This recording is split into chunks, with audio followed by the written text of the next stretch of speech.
केवल जैविक की होगी?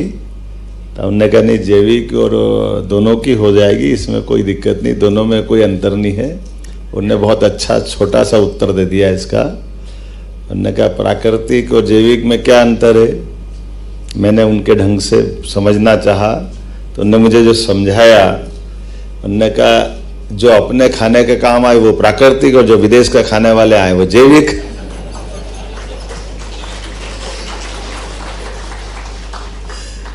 इसमें सारी बातें आ गई। ऐसे ही है ना, या हमारे ज्ञान से हम हमारी खेती कर लें, हमारी व्यवस्थाओं के बलबूते पर, जिसका आधार गोमाता हो, गोमूत्र हो, और जैसे हम इससे बाहर जाते हैं तो उनका अलग से पैरामीटर से उनकी अपनी बात होगी, लेकिन दोनों में से कॉमन चीज यही है कि अंततः केमिकल से बचना है। रसायनों का अनावश्यक उपयोग ये हमारी सारी व्यवस्थाओं को बिगाड़ रहा है। और मैं मान के चलता हूं कि खास करके दुनिया में जिस प्रकार से अभी हम सब इस बात को महसूस करते हैं, लेकिन मैं अभी लगातार उद्योगों के लिए जो विदेश में भी गया हूं, अपने प्रदेश में कॉटन का देश के आधार पर कितना बनता उत्पादन होता है? कॉटन पूरे देश का आधा हमारे यहां से। जोरदार अभिनंदन करो अपने आप के लिए। और इसीलिए हम इस अभियान में भी लगे हैं। जैविक को केवल खेती से बढ़ा सकते हैं, अच्छी बात है, जरूर बढ़ाना चाहिए, लेकिन जैविक हो, प्राकृतिक हो, इसको बाजार भी हमारे यहां से उपलब्ध हो जाए और बाजार में भी उत्पाद की स्थिति में चला जाए। अब ये दोनों तरह की चुनौतियां हमारे सामने हैं। एक तरफ केमिकल का आकर्षण, बहुत सारी बातें हैं, और दूसरा ये रास्ता है। हालांकि सरकार के नाते से मैं यहां बोलूंगा तो सरकार के हित में जैविक को प्रोत्साहन, प्राकृतिक को प्रोत्साहन, केमिकल से बचना चाहिए, लेकिन मैं ये नहीं समझ पाता हूं, अगर मैं आपकी साइड से बैठ करके वहां बैठ के मेरी अपनी कोई बात सोचता हूं, तो मैं सरकार और सरकार के नुमाइंदों, विभागों की तरफ देखता हूं कि ये कैसा समय का फेर है। हम आज से कुछ साल पहले यहीं बैठ के सुनते थे कि ये डालो NPK और ये फास्फोरस डालो, ये यूरिया का लाभ है और ये कीटाणुनाशक है, क्या क्या सुनते थे। लेकिन समय ने पलटा खाया तो अल्टीमेटली हम वहां आ गए। जैसे हम सब जानते हैं कि पहले स्किन जल जाती थी, चमड़ी कोई भी कारण से जल गई तो डॉक्टर के पास जाओ तो उसके पहले वो बड़े एलोपैथिक वाले कहते पानी मत डालो, पानी मत डालो, पानी मत डालो, सब बिगाड़ दिया, घाव ये हो गया, हो गया। अब कहता पानी डालो, पानी डालो। हम तो पहले से ही रहते, तुमको नहीं मालूम, तुमको क्या मालूम। भाई ये तो हमारी व्यवस्थाओं के आधार पर ये अच्छी बात है कि अब दुनिया हमारी तरफ देख रही, और इसलिए जब मैं इसके आंकड़े देख रहा था तो मुझे बहुत अच्छा लगा कि ये हमारी न केवल स्वास्थ्य के लिए है बल्कि अपनी पृथ्वी माता के लिए भी अच्छा है। और उसी नाते से पूरे देश के आधार पर, चूंकि मैं अभी बीच में जर्मनी गया था, जापान भी गया था, तो अलग अलग प्रकार से वहां पर एग्रीकल्चर ग्रोथ रेट के आधार पर जो उनकी अपनी आवश्यकता है, हमारे लिए वो सब उसी बात पे जा रहे हैं। खास करके ये जो रेडीमेड गारमेंट्स वाली इंडस्ट्रियों में, जिसमें 20% कपास अपने यहाँ होता है, और ये बात भी सही कि कपास केवल कपास होता था, लेकिन कुछ चीजें ऐसी भी है जिन पे हमको निर्णय करने की जरूरत भी है।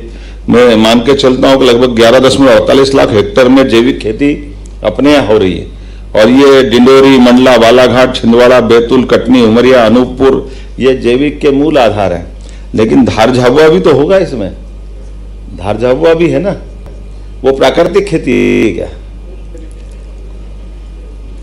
पर ये मैं अपने आप में मुझे बड़ा रोमांच भी हो रहा है और मजे भी आ रहा है कि खास करके हमारे यहाँ जो मैं आंकड़े देख रहा था कि भारत सरकार से प्रदेश में 33 जिलों में 1 लाख एकड़ में जैविक खेती की जा रही है, और अपना प्रयास रहे कि आने वाले समय में ये कम से कम 5 लाख होना चाहिए। हो सकती कि नहीं हो सकती? आपको टारगेट बड़े रखना पड़ेंगे।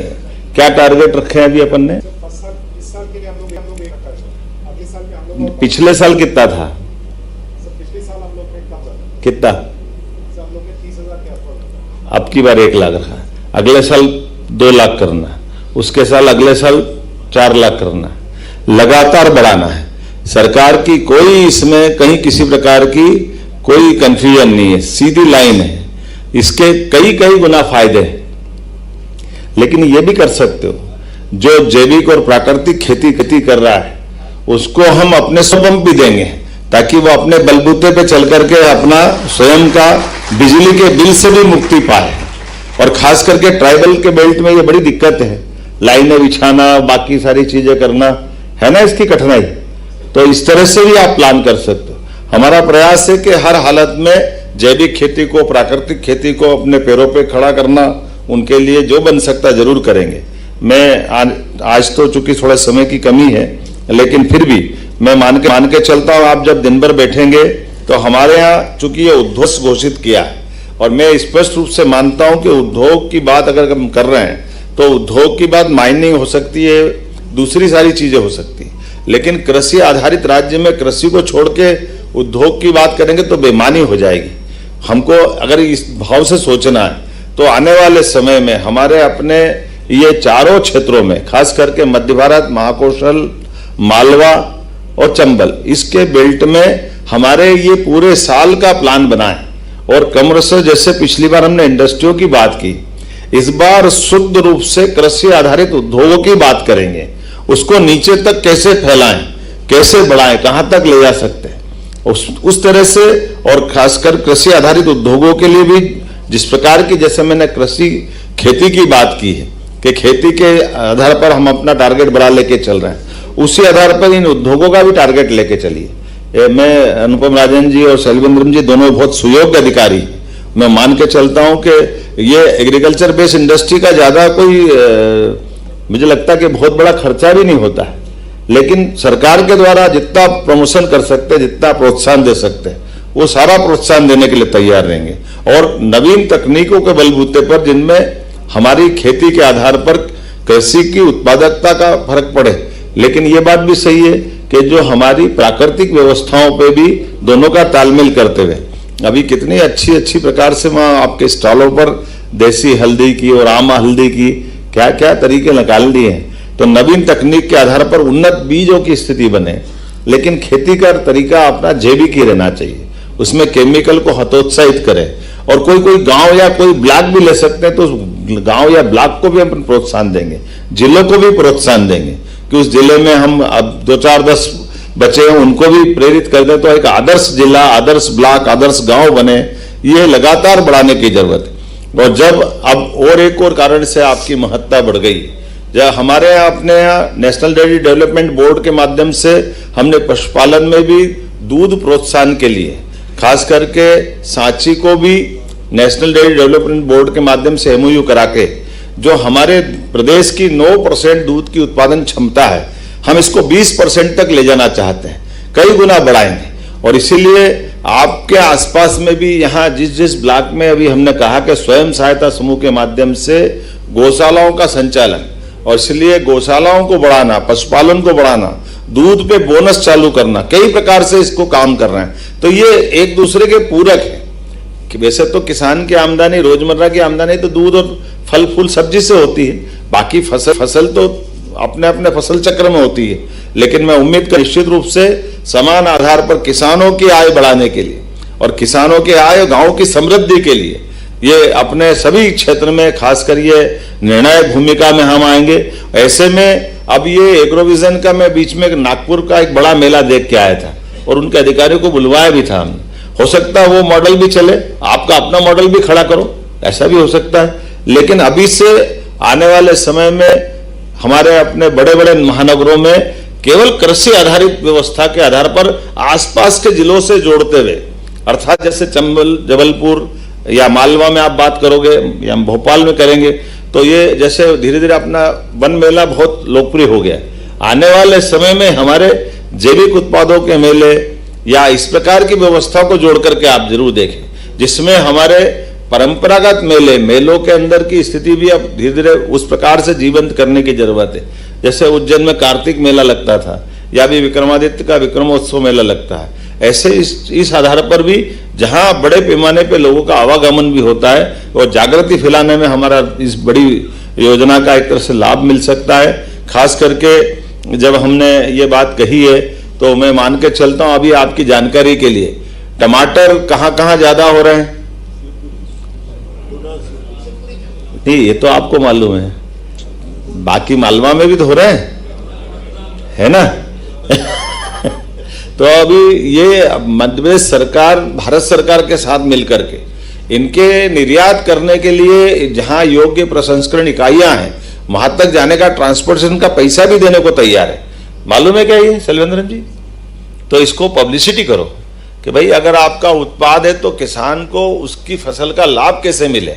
अब वो ट्रांसपोर्टेशन करने के लिए किस प्रकार की व्यवस्था करना है, उसमें कितना % दे रहे हैं? क्यों गुप्ता जी, मालूम है क्या दे रहे हैं?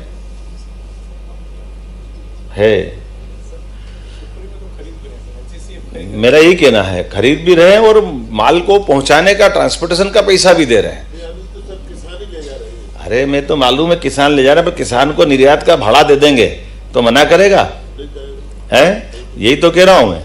तो ये भारत सरकार माननीय मोदी जी के द्वारा जितना प्रोत्साहन दे रहा है, ये सारी योजनाओं का तुरंत अपने पास कलेक्शन होना चाहिए और नीचे तक उसकी जानकारी कैसे बांटें, तो हमारे लिए सारी व्यवस्थाओं का आधार बनेगा।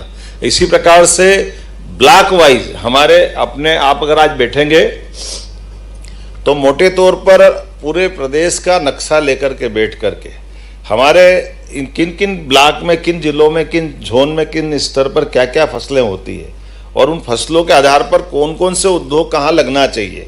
अभी हमने अपनी औद्योगिक पॉलिसी में इस बात को भी जोड़ा है कि जहां बिल्कुल उद्योग विहीन है वहां विशेष पैकेज दे रहे हैं।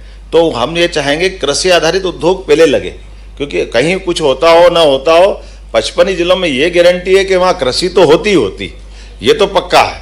मैं गलत तो नहीं कह रहा हूं? तो जब कृषि आधारित हमारा डिंडोरी, मंडला, बालाघाट, बाकी बड़े उद्योग माइनिंग खोदेंगे करेंगे, लेकिन ये तो अपनी वापस नैसर्गिक व्यवस्था के आधार पर वैसे ही आनंद आता है। तो उम्मीद करूंगा कि आज आप दिन भर विचार विमर्श करेंगे और अच्छा निष्कर्ष निकालेंगे और अलग अलग 3-4 तारीख भी तय कर लेंगे। फिर जहां एक बड़ा, आपने हो सकता है एक बड़ा एग्रोविजन मेला लगाते हैं तो आसपास के 8-10 जिलों में, 15 जिलों में, वहां के बाद कार्यशाला बनते हुए जिलों के आधार पर कुछ जिलों को हाथ में लेकर के उसमें हम वहां कैसे किस प्रकार से प्रोत्साहन देते हैं। क्योंकि हो सकता है कोई जिला छोटे भी हैं, लेकिन जिले का अपना हार्टिकल्चर विभाग तो वहाँ है, एग्रीकल्चर तो है, ऐसा तो नहीं है। तो एग्रीकल्चर, हार्टिकल्चर और बाद में कृषि समूह जो आपके एपीओ वगैरह बने, इनका मिलजुल करके वहाँ भी ये वहाँ माहौल बने। कुल मिलाकर के ये अपने लिए अच्छा समय है, सही समय है। माननीय मोदी जी का ध्येय वाक्य है ना, यही समय है, सही समय है। हम आज जिस जगह हैं उससे कई गुना आगे बढ़ेंगे। मेरी अपनी ओर से आप सबके प्रति शुभकामना, बधाई, बहुत बहुत धन्यवाद। बहुत बहुत धन्यवाद माननीय मुख्यमंत्री जी। आपके दिखाए हुए मार्ग पर हम चलेंगे तो जरूर ही अपनी मंजिल को प्राप्त करेंगे। और अब मैं धन्यवाद उद्बोधन के लिए आमंत्रित करती हूँ श्री अजय गुप्ता जी को। कृपया जोरदार तालियां हो जाए श्री अजय गुप्ता जी के लिए, संचालक किसान कल्याण एवं कृषि विकास विभाग। आज की कार्यशाला में उपस्थित प्रदेश के यशस्वी माननीय मुख्यमंत्री जी, माननीय कृषि मंत्री जी, अपर मुख्य सचिव महोदय उद्यान की, माननीय विधायक महोदय। तेज रफ्तार में खबरें। इंदौर में महिलाओं ने की